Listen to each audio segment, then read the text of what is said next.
Tolerancia, intolerancia en materia de religión. ¿Acaso no hay una voz de que se abuse más hace ya más de un siglo, que de estas dos palabras, ni hay otra que diese margen a tan violentas declamaciones? Debemos, pues, comenzar fijando en lo posible sus diferentes significaciones. Primero, en un estado en que hay una religión dominante, que se juzga parte de las leyes, se llama tolerancia política, y civil el permiso que dé el gobierno a los que siguen otra diferente para ejercerla más o menos públicamente, celebrar asambleas particulares y tener pastores que la gobiernen formando sus reglamentos de policía y disciplina, sin incurrir en ninguna pena. Claro está que esta tolerancia puede ser más o menos extensa, según las circunstancias que la hacen más o menos compatible con el orden público, con la tranquilidad, el reposo y prosperidad del Estado, y con el interés general de los súbditos. Sostener que en una nación culta cualquiera religión debe ser igualmente permitida, que ninguna debe ser dominante o más favorecida que otra, y que cada particular debe ser dueño de tener una, o no tener ninguna, le son absurdo que se atreven a sostener en nuestros días, y que después refutaremos. Segundo, entre las diferentes sociedades cristianas se llama tolerancia eclesiástica, religiosa, o teológica, la profesión que hace una secta de creer que pueden salvarse los miembros de otra sin renunciar su creencia, que se puede fraternizar con ellos sin riesgo alguno, y admitirlos a las mismas prácticas religiosas. Así los calvinistas ofrecieron más de una vez a los luteranos la tolerancia teológica, y estos no quisieron aceptarla, y unos y otros la negaron siempre a los socinianos, con quienes jamás quisieron entrar en comunión. Algunos protestantes moderados confiesan que se puede el hombre salvar en la religión católica, pero los más sostienen lo contrario. Se les hace ver que no tienen principios fijos, ni razones sólidas para afirmar o negar la posibilidad de salvarse en una sociedad cristiana, más bien que en otra, que discurren según el grado de prevención y de odio que concibieron contra tal o tal sociedad particular, y según el interés del momento, porque jamás tuvieron sobre este punto un lenguaje y una conducta uniformes. Tercero, por tolerancia en general se suele regularmente entender la caridad fraternal, y la humanidad que deben reinar entre todos los hombres, singularmente entre todos los cristianos, a cualquiera nación o sociedad que pertenezcan. Esta tolerancia es el puro espíritu del cristianismo, y ninguna otra religión manda tan rigurosamente la paz, el sufrimiento recíproco, y la caridad universal. Jesucristo la predicó a los judíos para con los samaritanos y los gentiles, y lo confirmó con su ejemplo. Mandó a sus discípulos sufrir con paciencia las persecuciones, y no perseguir a nadie, cualquiera rey que fuese. Los apóstoles repitieron estas mismas lecciones que siguieron con la mayor fidelidad los primeros cristianos, sus propios enemigos les hacen esta justicia, como dijimos en otra parte. Con 3 siglos de dulzura, de paciencia y de caridad, y no con la fuerza, consiguieron vencer y subyugar a sus perseguidores. Pero aunque esta conducta se encarga rigurosamente a los particulares, no se sigue que lo mismo se manda también a los jefes de las sociedades, a los pastores, a los magistrados, a los soberanos, y a todos los que ejercen autoridad eclesiástica o civil. Los príncipes y sus encargados están obligados por derecho natural a mantener el orden, la tranquilidad, la unión, la paz, la subordinación entre sus súbditos, y a separar, reprimir y castigar a los que so color de religión traten de turbar el reposo de la sociedad. Jesucristo encargó a los pastores que velasen sobre su rebaño, que alejasen de él a los lobos y falsos profetas, que conservasen la unión en la fe, y que no dejasen mezclarse el buen grano con la cizaña etc. Sus apóstoles se conformaron con sus órdenes, pues tanto estuvieron prontos a sufrir las injurias personales, las violencias, los ultrajes y los tormentos de que usaba entonces con ellos la autoridad pública, como atendieron siempre a descubrir los falsos doctores, excluirlos de la sociedad de los fieles, e impedirles con ellos toda comunicación religiosa. No establecieron ninguna regla, ninguna máxima, ningún principio, del cual se pueda inferir que los príncipes convertidos al cristianismo se privaron por su conversión del derecho de reprimir y castigar a los sediciosos, que turbando la paz de la Iglesia, trabajan también por la desunión de la sociedad civil. Por más que se diga, estos diferentes deberes no son incompatibles, y supieron muy bien conciliarlos los príncipes verdaderamente cristianos. El empeño de nuestros enemigos en confundir todas estas ideas demuestra que deciden las cuestiones sin entenderlas. Cuarto, en el lenguaje de los incrédulos, la tolerancia es la indiferencia respecto a toda religión. Sin embarazarse en saber si todas estas son verdaderas o falsas, si una es más ventajosa que la otra para la sociedad civil, dicen que a todas se les debe mirar a todo más como simples leyes nacionales, que solo obligan en cuanto quiere el gobierno protegerlas, y los súbditos someterse a ellas, y que el mejor partido es no hacer ninguna dominante, poniendo entre ellas una igualdad perfecta. Otros más osados sostienen que no se necesita ninguna, que todas son falsas y perniciosas, que para que la sociedad civil sea feliz y perfecta, se debe desterrar toda especie de culto, y toda idea de la divinidad, y que si se permite al pueblo creer y adorar a un Dios, es preciso por lo menos que los que le gobiernan se guarden de favorecer un culto a expensas de otro, y que todo particular debe ser libre para tener una religión o no tenerla. Consiguientes a esta doctrina, pidiendo la tolerancia para sí mismos, creyeron tener libertad para declamar y escribir contra toda religión, profesar altamente el deísmo, el ateísmo, el materialismo, o el escepticismo, según su capricho, para amontonar imposturas, calumnias e injurias groseras, para hacer odioso el cristianismo, a los que le profesan, y a los que le defienden no le protegen. Para probar que este privilegio les pertenece por derecho natural, principian poniéndose en posesión de él sin perdonar a los sacerdotes, a los magistrados, a los ministros, ni a los soberanos. Finalmente, para colmo de sabiduría, se atreven a sostener en tono de gravedad que todos aquellos a quienes atacan están obligados a sufrirlo por derecho divino, citan las lecciones del Evangelio, e infieren que todos los que se oponen a sus atentados son perseguidores. Si alguno nos acusa de que este cuadro está muy cargado, estamos prontos a presentar todos sus rasgos en sus propios libros, singularmente en la antigua enciclopedia, en los artículos tolerancia, intolerancia, persecución etc. Tal ha sido el progreso de los principios, consecuencias y discursos de los predicadores de la tolerancia, ya lo sabían, sentado los protestantes, y los incrédulos no hicieron más que repetirlos, y seguir el hilo que los condujo a los excesos que acabamos de pintar. El calvinista Bail los ha manifestado con mucho arte en su comentario filosófico sobre las palabras del Evangelio, obligalos a que entren, y el protestante liberal Barbeirac los ha recopilado muy mal en su Tratado de la Moral de los pp capítulo 12, 5 y siguientes. Nuestros filósofos plagiarios los copiaron de uno en otro, y el autor del Tratado sobre la Tolerancia no hizo más que alambicarlos, todos ellos se precian de haber tapado la boca para siempre a los intolerantes. Antes de examinar si esta victoria es real o imaginaria, tenemos que establecer algunas verdades, y que resolver algunas cuestiones primero en los artículos religión, 4, autoridad, ley, moral, sociedad etc., hemos demostrado que la religión es absolutamente necesaria para fundar la sociedad civil, y que esto no se puede hacer de otra manera. Esta verdad la confirman los hechos, porque en todo el universo jamás hubo un pueblo reunido en sociedad sin una religión verdadera o falsa. Primero se edificará, dice Plutarco, una ciudad en el aire, que una república sin religión. Este fue el unánime sentir de todos los legisladores, de todos los sabios, y de todos los filósofos, a excepción de los epicureos, pero ninguno de estos últimos fue capaz de ser legislador. Los pueblos no aguardaron las lecciones de la filosofía para tener una religión, porque los salvajes la tienen. Los fundadores o primeros jefes de las sociedades no pudieron hacer otra cosa que confirmamos que replicara esta doctrina, pero ¿quién puede confundir de buena fe dos cosas tan diferentes? Que un ciudadano piense bien o mal respecto a las leyes, que las apruebe o desprecie interiormente, a nadie ofende, pero si declama, si escribe y obra contra las leyes, sin duda es digno de que le castiguen, y lo mismo diremos respecto a la religión, porque es una ley, y la más necesaria de todas. La religión que Dios nos prescribe no consiste solo en pensamientos, sino también en acciones, y la potestad humana tiene un derecho indisputable sobre las nuestras. Hasta nuestros mismos adversarios se ven en la precisión de confesar esta verdad, porque dicen que todos los que turban el orden público deben ser castigados, cualquiera que haya sido su conciencia, como después lo veremos.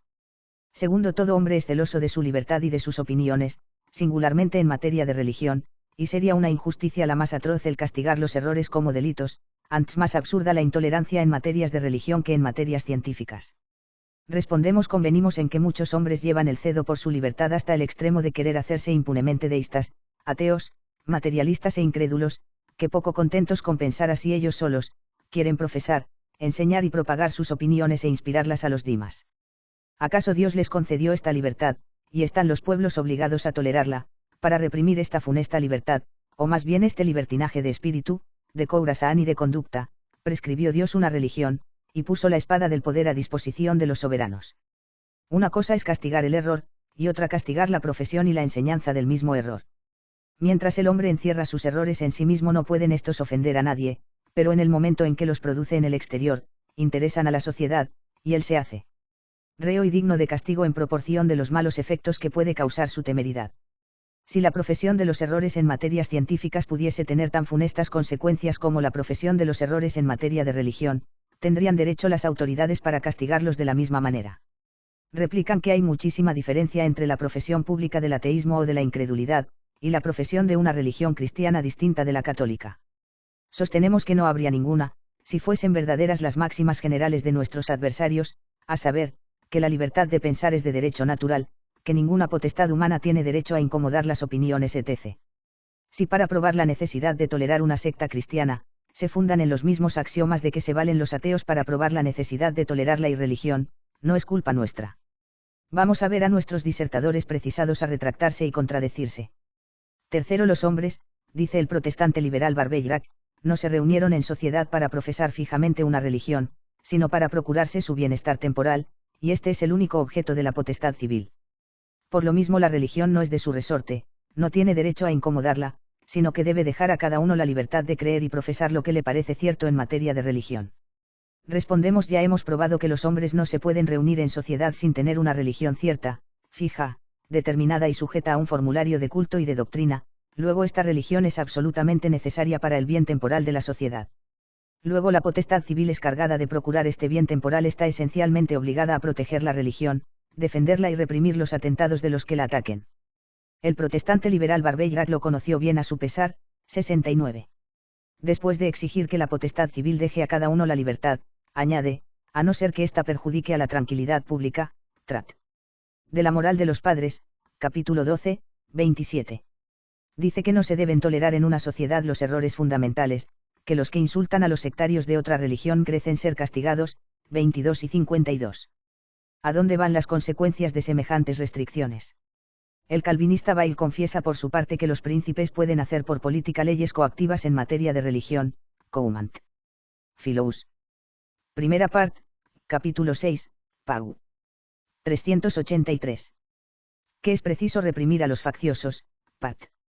2, capítulo 6, página 416, que es forzoso castigar a todos los que turban el reposo público, cualquiera que haya sido su conciencia, capítulo 9, página 431. He aquí, pues, todos los grandes principios de los partidarios de la tolerancia trastornados por ellos mismos. Para conseguir el objeto que se proponen, tendrán valor para sostener que sus predicantes no fueron facciosos, que no insultaron a los secuaces de la antigua religión, ni turbaron la tranquilidad pública. Se puede probar lo contrario por sus propios historiadores.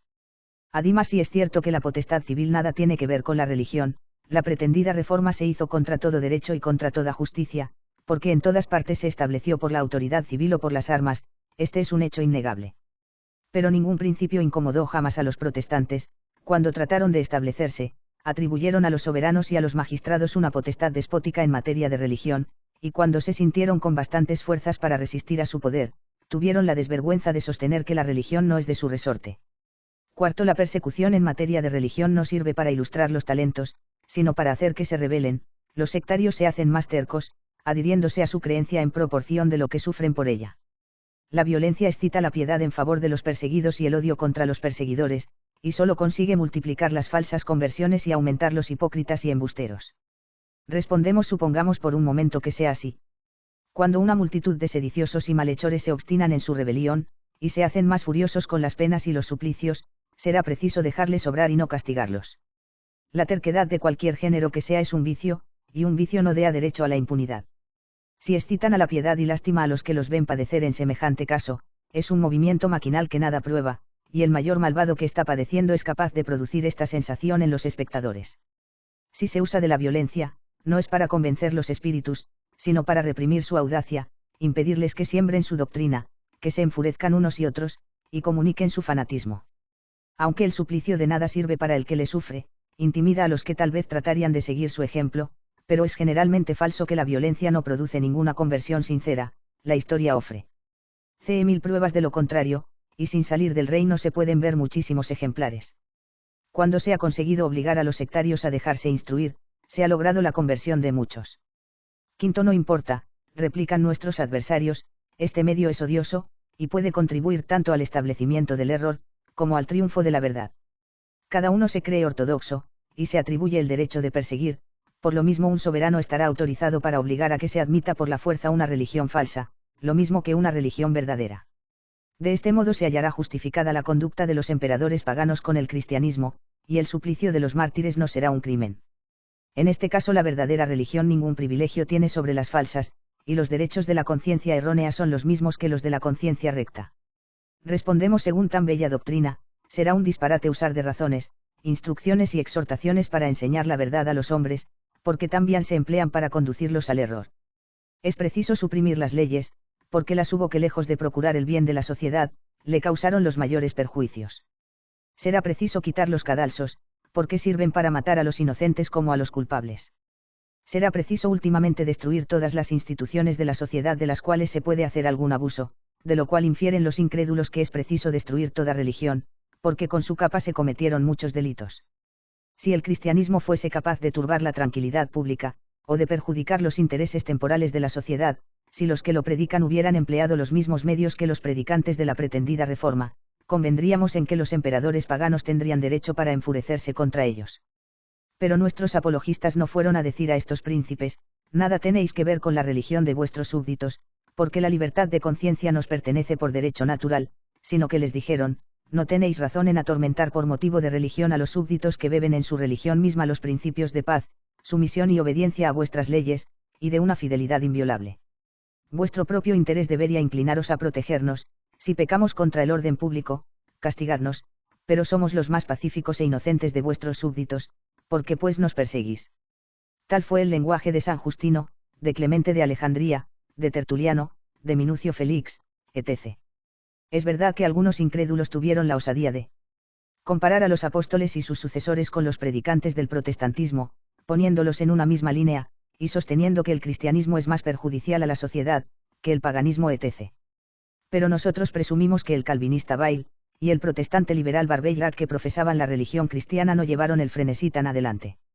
Sea lo que quiera, nadie tuvo más interés en esta cuestión, ni pudo juzgar acerca de ella mejor que Constantino, que ni estaba prevenido, ni ciego, ni era supersticioso, sin embargo conoció que el cristianismo es más ventajoso a los soberanos y a sus súbditos que el paganismo, y este fue el motivo de que le abrazase y protegiese. Los mismos incrédulos, que tan mal hablan de su conversión, confiesan que se condujo por política más bien que por religión. Por lo mismo es absolutamente falso que la religión verdadera no tiene en este caso más privilegio que las falsas. Una religión falsa no será jamás tan ventajosa al bien temporal de la sociedad, como la verdadera. Si fuera preciso sostener el paralelo entre la religión católica y el protestantismo, no nos veríamos muy embarazados. Francisco, y que nada tenía de supersticioso, conoció desde luego que los sectarios eran enemigos declarados de toda autoridad temporal y espiritual, y se explicó con bastante claridad sobre este particular, y el suceso probó bastante la verdad de su juicio. El calvinista Bayle les hizo ver que en ninguna parte se habían establecido sino con revoluciones y guerras civiles, y que en menos de 2 siglos destronaron más reyes que han excomulgado los papas hasta ahora, etc. Ripans de un nouveau converti, et avis auxiliari refugies, o eubres tomo 2. En vano nos responderán que los estados protestantes por el cambio de religión llegaron a un grado más alto de prosperidad que antes. Sin entrar en el examen de las causas de esta revolución, no hay duda que los reinos que perseveraron en el catolicismo subieron también a un grado superior de poder al en que estaban en el siglo XVI. Es falso que los derechos de la conciencia errónea, son los mismos que los de la conciencia recta.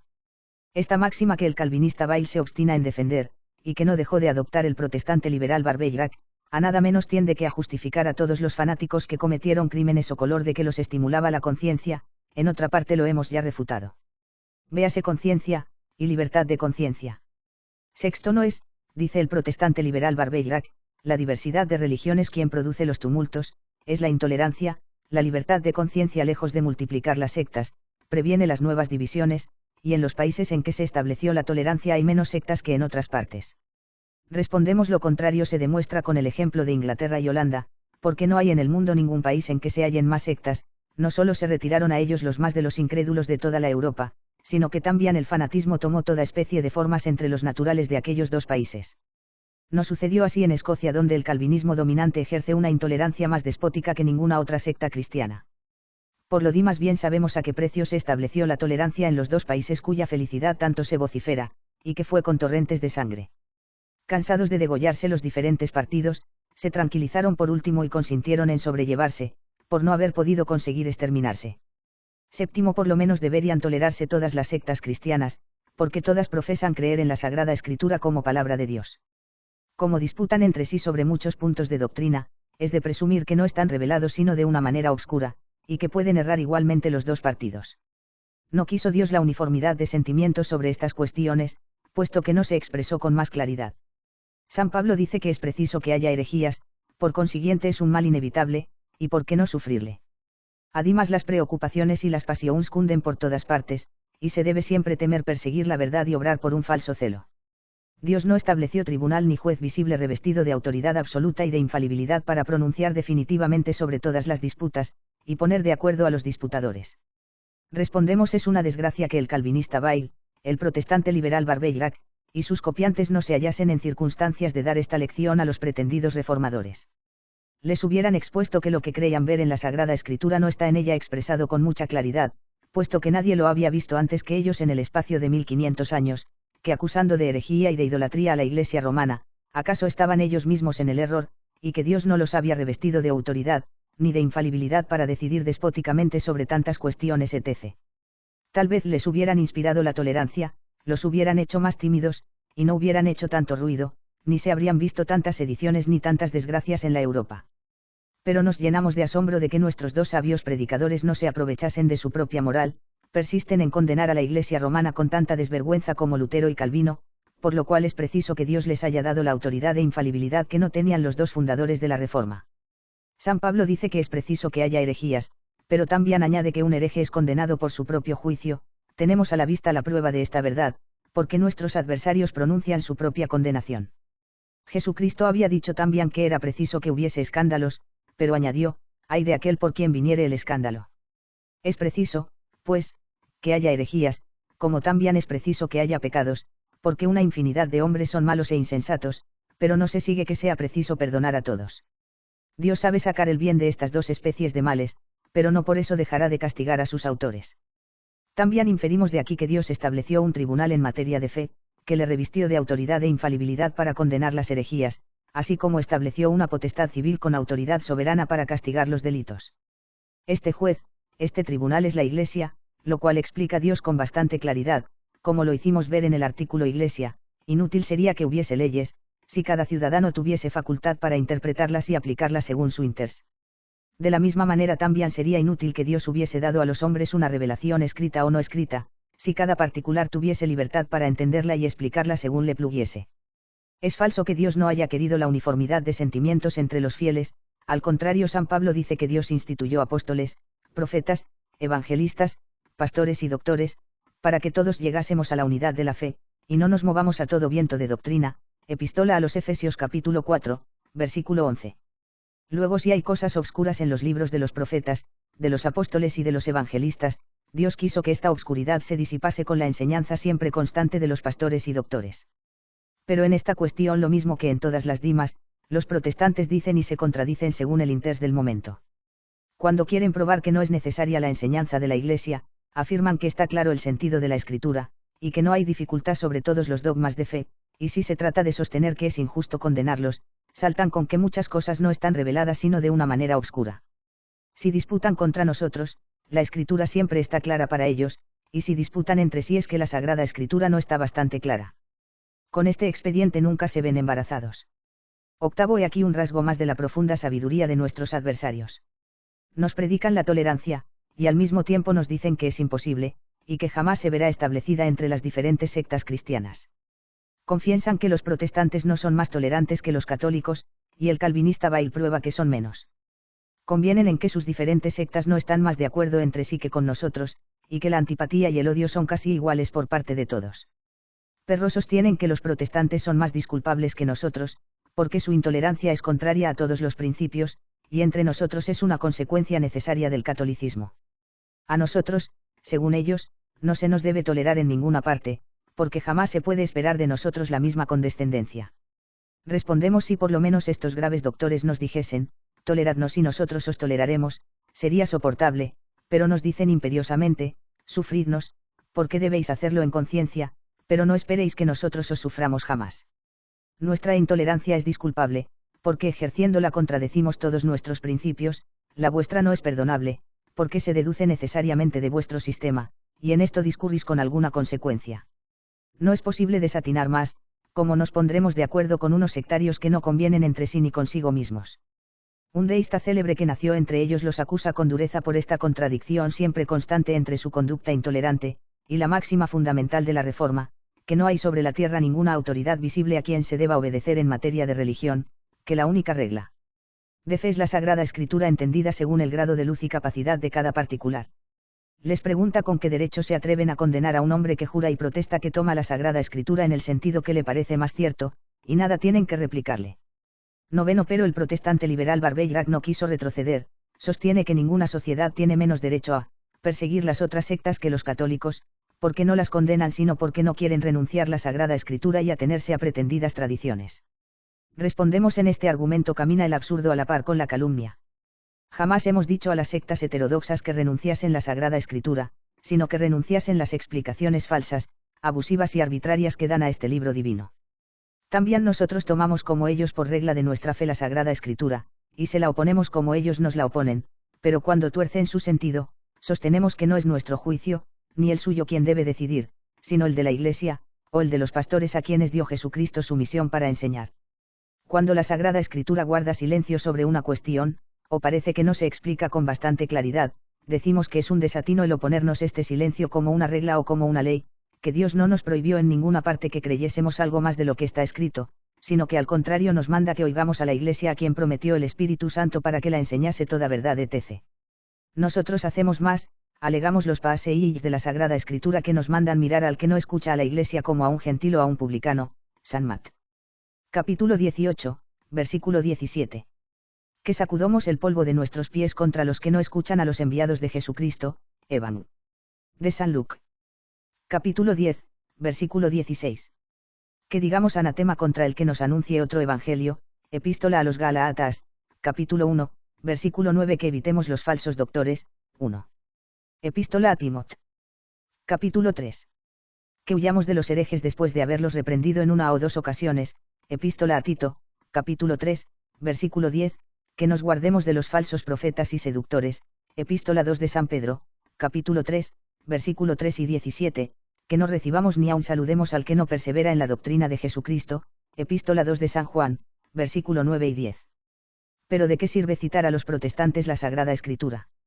Con sutilezas, glosas e interpretaciones arbitrarias consiguen torcer el sentido de la Sagrada Escritura en su favor, confirmando de este modo la necesidad absoluta de acudir a la doctrina de la Iglesia, y de la tradición para explicarla. Una cosa es, dicen, excluir de una sociedad a los que sostienen una opinión, y otra perseguirlos para hacerlos dejarla o impedirles su profesión. Si en una sociedad no se deben tolerar los errores fundamentales, es preciso por lo menos tener piedad con los que los sostienen, y no tratar su error como un crimen, dice el protestante liberal Barbeyrac. Respondemos, es cierto que se debe tener piedad de los que sostienen errores fundamentales, cuando son moderados y pacíficos, respetan las potestades establecidas por Dios, y no turban la tranquilidad de nadie. Y es este el tono con que se anunciaron los pretendidos reformadores. Ellos pintaron la religión católica como la más detestable idolatría, la Iglesia, como la prostituta de Babilonia, sus pastores, como voraces lobos, exhortaron a los pueblos a perseguirlos a furgo y sangre y a rebelarse contra las potestades que tratasen de sostenerlos etc.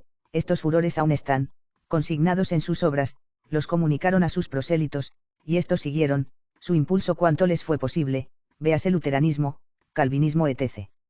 El tolerarlos era ponerse en la necesidad de apostatar, y en esta verdad convienen muchos de sus escritores. Sus descendientes merecerían más indulgencia, si no estuviesen animados del mismo espíritu, pero nos declaran sin rodeos que jamás nos sufrirán, que es lo mismo que si dijeran que nos exterminarían si pudiesen. Ya por los años 1688 y 1690 los reprendía el calvinista Bayle por este frenesí, y aún no se ha curado. Muchos de sus catecismos están llenos de calumnias contra nosotros, para inspirar en sus hijos desde la cuna el odio que juraron a la Iglesia romana, tal es singularmente el Catecismo de Heidelberg, que fue traducido a todas las lenguas de Europa, y anda en manos de todos los calvinistas.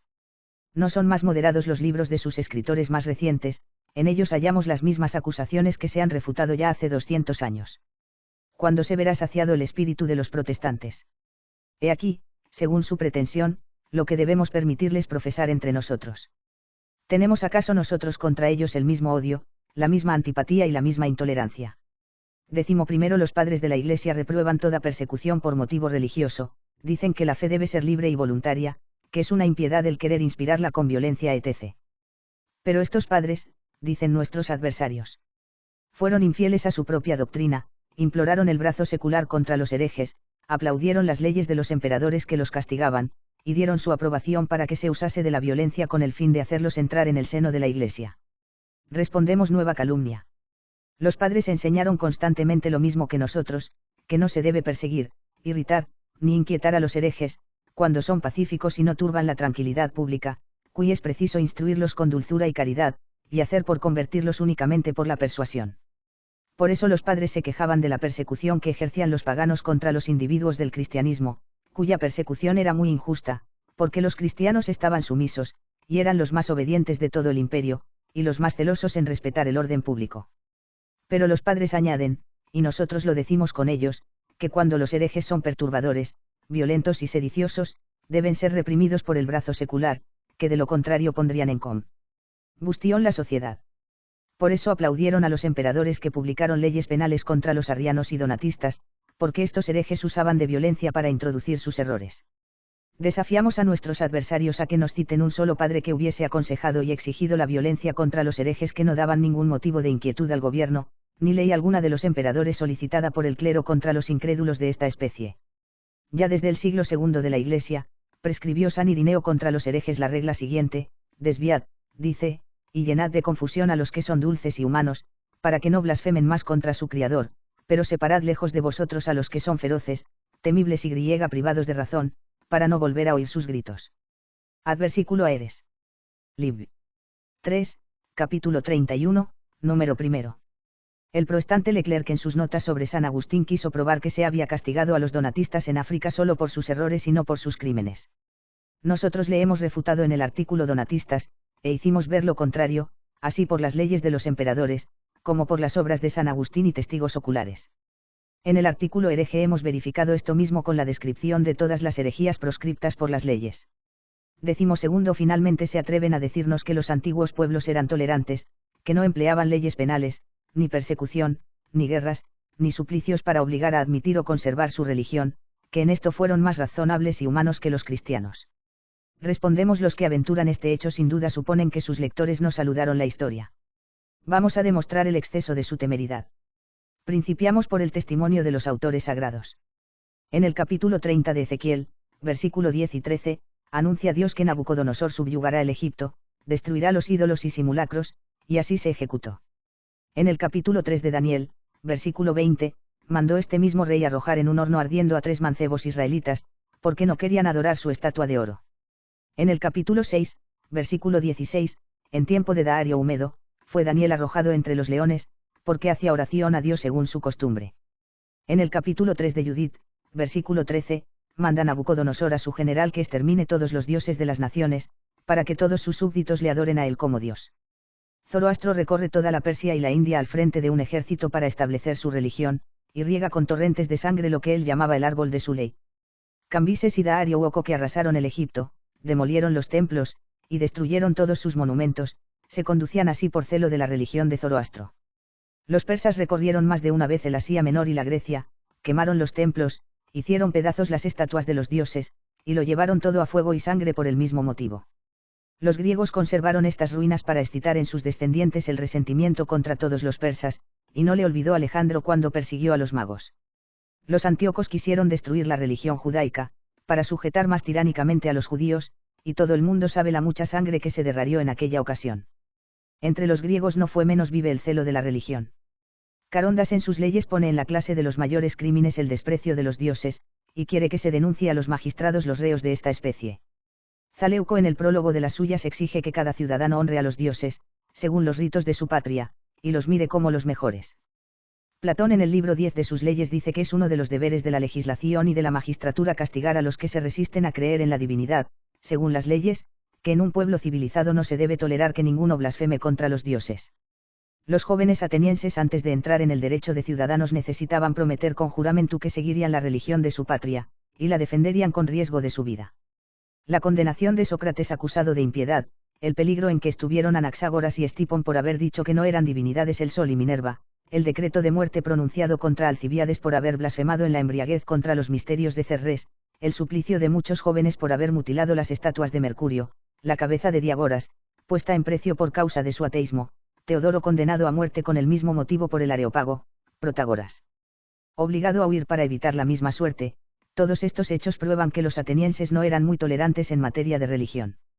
Aspasia acusada de impiedad, solo se salvó por la elocuencia, súplicas y lágrimas de Pericles, mataron a una sacerdotisa acusada de que daba culto a los dioses extranjeros, y a todo el que tratase de introducir una nueva creencia se le amenazaba con la misma pena. La guerra sagrada emprendida para vengar una profanación duró 10 años enteros, y causó todos los desórdenes propios de las guerras civiles. Hallaremos más tolerancia entre los romanos. Una de las leyes de las 12 tablas prohibía introducir dioses y ritos extranjeros sin permiso de los magistrados. Cicerón en un proyecto de leyes hace la misma prohibición, considera como un crimen capital la desobediencia a los decretos de los pontífices y angures, y hace subir esta disciplina hasta los tiempos de Numa Pompilio. En su oración en favor de Sestio pone la religión, las ceremonias, los auspicios y las antiguas costumbres en la esfera de las cosas que los jefes de la República deben mantener y hacer observar hasta con la pena de muerte. En Dion Casio aconseja a Mecena Augusto que reprima toda novedad en materia de religión, no solo por el respeto debido a los dioses, sino también porque esta temeridad puede causar turbaciones y sediciones en una monarquía. La práctica se conformaba con estos principios. Muchos cónsules fueron castigados, y otros sufrieron la pena de muerte por haber despreciado los auspicios y los augurios, ni una victoria los libertaba del suplicio, en el caso de cometer un delito de esta especie. En el año 326 de Roma se encargó a los ediles que vigilasen sobre que no se diese culto a otros dioses que a los antiguos, ni se introdujesen ritos nuevos. En el año 568 hizo renovar este decreto el cónsul Postumio. En el año 605 se arrasaron los templos de Isis y Serapis, dioses egipcios, un cónsul les dio el primer golpe, y fueron desterrados de Roma los que quisieron introducir el culto de Júpiter Sabacio. En el año 701 continuaba la misma severidad. En tiempo de Tiberio fueron desterrados de Italia los judíos, condenados a dejar su religión, o quedar reducidos a la esclavitud, y se prohibieron los ritos egipcios. Los edictos publicados contra los cristianos en tiempo de Nerón y sus sucesores venían a ser una continuación de las antiguas leyes, y del uso constantemente observado en Roma. Se sabe cuánta sangre se derramó por más de 300 años para exterminar el cristianismo. La misma política les hizo destruir en las Gaulas la religión de los druidas. La antigua intolerancia de los persas no se disminuyó después de 1000 años. En tiempo del emperador Heraclio, su rey Cosroas II juró perseguir a los romanos hasta obligarlos a renunciar a Jesucristo y adorar al sol. En la irrupción que hizo en la Palestina ejerció un furor con todos los monumentos de nuestra religión. En el reinado de sus predecesores habían sido martirizados en la Persia millares de cristianos. ¿Quién será capaz de negar que cuando los maometanos corrieron las 3 partes del mundo conocido con la cimitar Arei en una mano, y el Alcorán en la otra, no estaban dominados del fanatismo religioso? Las pruebas de todos estos hechos se pueden ver en muchas obras modernas. Hist. De la Acad de las Inscrip. Tomo 16 en 12º, página 202. Cartas de algunos judíos portugueses etc., tomo 1, carta 3, página 270. Tratado histórico y dogmático de la verdadera religión, tomo 4, página 1, tomo 10, página 490 etc. ¿Qué juicio, pues, podemos formar del empeño de nuestros adversarios? No hay en sus obras buena fe ni buen sentido. Dicen que la intolerancia es una pasión feroz que arrastra a aborrecer y perseguir a los que se cree que están en el error, sostienen que esta pasión es más violenta entre los cristianos que entre los paganos, y entre los católicos que entre los que se llaman herejes, y entre los ministros de la religión que entre los legos. Nosotros probamos al contrario que esta pasión concebida de este modo existió en todas las naciones paganas que se persiguieron unas a otras sin más motivo que la diferencia de religión, que al contrario, la nuestra nos manda a conservar la paz con todos los hombres. San Mat. Capítulo 5, versículo 9, Epístola a los Romanos, capit. 12, versículo 18, Epístola a los Hebr, capit. 12, versículo 18, hacer bien aun a los que nos aborrecen. San Mat. Capítulo 5, versículo 44 etc. Nadie será capaz de probar jamás que una nación cristiana atacó a otra únicamente por motivo de religión. En segundo lugar, podemos hacer ver que los católicos no usaron de represalias ni con los arrianos, ni con los donatistas, ni con los husitas, ni con los calvinistas, cuando estos consintieron en estar en paz, que nosotros nunca nos hemos excedido en el odio y la crueldad como ellos contra nosotros, y que aún ahora mismo nos sería muy repugnante tener respecto de ellos los mismos sentimientos de animosidad y aversión que ellos muestran contra nosotros en todas ocasiones. El calvinista Bail prueba sin réplica que las leyes publicadas contra los católicos en la mayor parte de los países protestantes son más duras y más rigorosas que ninguna de las que publicaron contra ellas los príncipes católicos, aviso a los refugiados, etc. En tercer lugar, es constante que los ministros de la religión católica jamás creyeron que les fuese lícito aborrecer ni perseguir a los que están en el error. Es un rasgo de malignidad el llamar odio y persecución las medidas que tomaron para ponerse a cubierto de los atentados de los herejes. Pero una vez que es tanta, que se llegan a envenenar los motivos de su caridad y de su celo en convertir a los infieles y a los bárbaros, No es extraño que se denigren sus intenciones cuando hacen los mismos esfuerzos respecto a los incrédulos rebeldes a la Iglesia. Los eclesiásticos fueron más de una vez insultados por los protestantes sin más causa que su vestido, no quisiéramos insultar del mismo modo a sus ministros. De ningún modo conviene a unos hombres dominados siempre de la pasión, el predicar la tolerancia, el mejor medio de inspirarla a los demás sería ejercerla ellos mismos, pero hasta ahora parece que nuestros adversarios no han conocido esta verdad, y según el modo con que se portan parece que más desean irritarnos que persuadirnos. Véase perseguidor. Sientan por máxima que todo medio que excita el odio, la indignación y el desprecio, es impío. Si esto es verdad, ellos mismos son reos de impiedad, porque hacen todo lo posible por inspirarnos estas pasiones, pero es falso. Muchas veces el celo más puro, la caridad más dulce excitó el odio y la indignación en un hereje violento y furioso, y los más se ofenden hasta del bien que quisieran hacerles. Dicen que es impío todo medio que rompe los vínculos del afecto natural, que divide a los padres de sus hijos, separa a los hermanos de sus hermanos, y pone en combustión las familias. También esto es falso. Jesucristo predijo que su evangelio produciría tan funestos efectos, no por sí mismo, sino por la terquedad de los incrédulos, y efectivamente así sucedió, mas no por eso se sigue que fuese una impiedad la predicación del evangelio. Añaden que también es impiedad castigar el error como un crimen, pero nosotros le respondemos por la 10ª vez que esto no sucedió jamás, y que será imposible que puedan citar entre los católicos ni un solo ejemplar. Dicen que el que quiere decidir sobre la salvación o condenación de alguno, es un impío, y nosotros les replicamos que no hay impiedad en repetir lo que dice Jesucristo, que será condenado el que no creyere en el Evangelio, San Marcos capítulo 16, versículo 16. No acabaríamos jamás si tuviésemos que refutar una por una todas sus falsas máximas, ya hemos hecho ver, y otros también primero que nosotros, que solo sirven para autorizar la profesión pública del ateísmo y de la irreligión. Se demuestra que los predicadores de la tolerancia no tienen principio cierto, ni regla para fijar el punto en que debe terminar, que la tolerancia es una inconsecuencia si no es general y absoluta, que o se debe a todos los incrédulos sin excepción, o a ningurto. Si se debe a todos los que toman por regla de fe la Sagrada Escritura, es una injusticia el no tolerar a los socinianos que hacen profesión de esta regla. Si dicen que no se debe tolerar a los que niegan los artículos fundamentales, los socinianos sostienen que no es fundamental ninguno de los que ellos refutan, y que lo contrario no se les puede probar por la Sagrada Escritura. Así muchísimos protestantes hallaron tan sólidas estas razones, que se hicieron socinianos. Si concediéramos la tolerancia a los socinianos, ¿con qué derecho excluiríamos a los deístas? Los más de estos dicen que admitirán con gusto la Sagrada Escritura, con tal que se les permita entenderla según el dictamen de la razón como los socinianos, y no se les obligue a reconocer los misterios a que se resiste la razón.